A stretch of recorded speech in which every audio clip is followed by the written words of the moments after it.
Assalamualaikum warahmatullahi wabarakatuh. Saya Hervita Damogalat. Saya akan memaparkan materi yang berjudul persepsi dan implikasinya terhadap pengelolaan organisasi.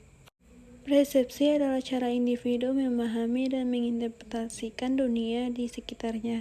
Ini melibatkan penggunaan indera dan proses kognitif untuk memahami informasi yang diterima. Pengertian persepsi. Persepsi adalah proses mental di mana individu menginterpretasikan dan memahami informasi yang diterima melalui indera.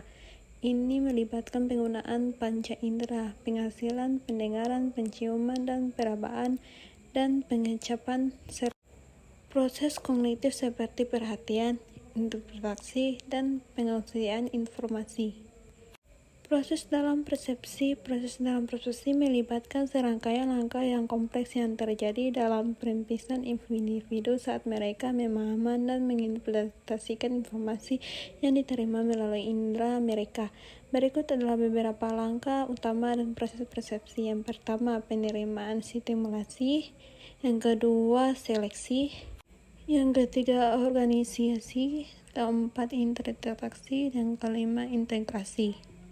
Faktor-faktor yang mempengaruhi persepsi seseorang.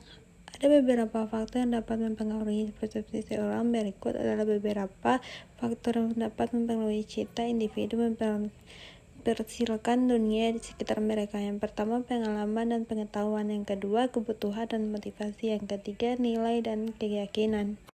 Yang keempat, sikap. Yang kelima, karakter pribadi. Yang keenam, konteks sosial dan budaya. Yang ketujuh, faktor fisik.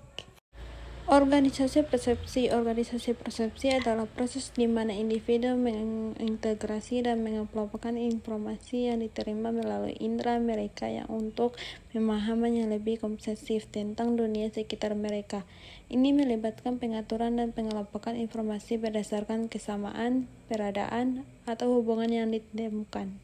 Pentingnya pemilihan persepsi. Pemilihan persepsi memiliki peran penting dalam kehidupan sehari-hari kita. Berikut adalah beberapa alasan mengapa pemilihan persepsi penting.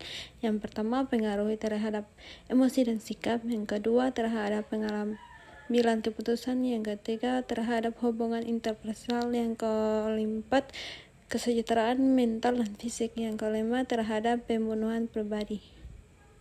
Implikasi persepsi terhadap pengelolaan organisasi. Persepsi memiliki implikasi yang bersikap terhadap pengelolaan organisasi. Berikut adalah beberapa implikasi yang penting persepsi yang konteks pengelolaan organisasi. Yang pertama, pengambilan keputusan. Yang kedua, komunikasi. Ketiga, motivasi dan kinerja. Yang keempat, konflik dan kolaborasi.